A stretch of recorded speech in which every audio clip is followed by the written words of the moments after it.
రోహిత్ శర్మ, విరాట్ కోహ్లీ టీమిండియాకు కీలక ఆటగాళ్లు.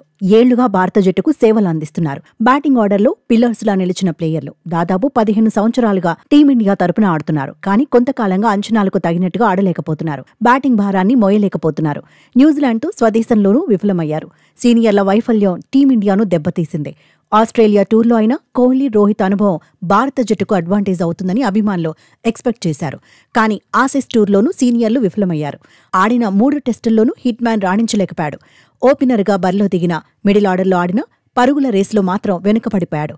ఆఖరికి విశ్రాంతి పేరుతో ఒక టెస్టుకు మాత్రం దూరంగా ఉండాల్సి వచ్చింది. వ్యక్తిగత కారణాలతో తొలి టెస్టులోనూ బరిలో దిగలేదు. అయితే విరాట్ కోహ్లీ మాత్రం పెర్త్ టెస్టులో సెంచరీ కొట్టాడు. ఆ తర్వాత దూకుడు కొనసాగించలేకపోయాడు.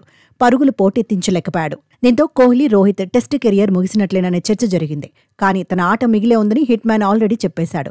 మరికొన్ని నెలలు కెప్టెన్గా ఉంటానని బీసీసీఐ మీటింగ్లోనూ క్లారిటీ ఇచ్చినట్టుగా కథనాలొచ్చాయి. విరాట్ మాత్రం రిటైర్మెంట్ గురించి ఆలోచనే లేదన్నట్టుగా ఉన్నాడు. ప్రస్తుతం రోహిత్ వయసు 37 సంవత్సరాలు, కోహ్లీ వయసు 36 సంవత్సరాలు. వయసు ప్రకారం చూస్తే కెరియర్ చివరి దశకు చేరినట్టే అని ఎక్స్పర్ట్స్ అంటున్నారు.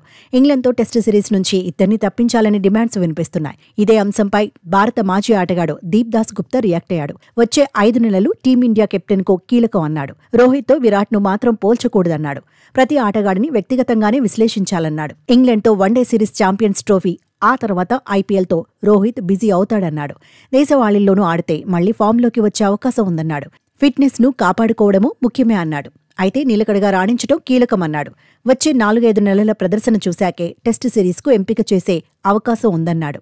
విరాట్ను బలహీనతలు వెంటాడుతున్నాయన్నాడు. వీక్ పాయింట్స్ నుంచి బయటపడితే కోహ్లీ దూసుకుపోతాడన్నాడు. ఫిట్నెస్ పరంగా విరాట్కు తిరుగులేదన్నాడు. రోహిత్ రిటైర్మెంట్ అనేది అతడి వ్యక్తిగత నిర్ణయమని మాజీ క్రికెటర్ సంజయ్ మంజ్రేకర్ అన్నాడు. సచిన్ కూడా తన ఫ్యూచర్ను డిసైడ్ చేసుకున్నాడని గుర్తు చేశాడు. ఎలా ఆడుతున్నామనేది ప్లేయర్లకు తెలుస్తుందన్నాడు. ఫామ్ లేకపోతే సెలెక్టర్లే నిర్ణయం తీసుకుంటారన్నాడు. మొత్తంగా సీనియర్ల గురించి ఎక్కువగానే చర్చ జరుగుతోంది.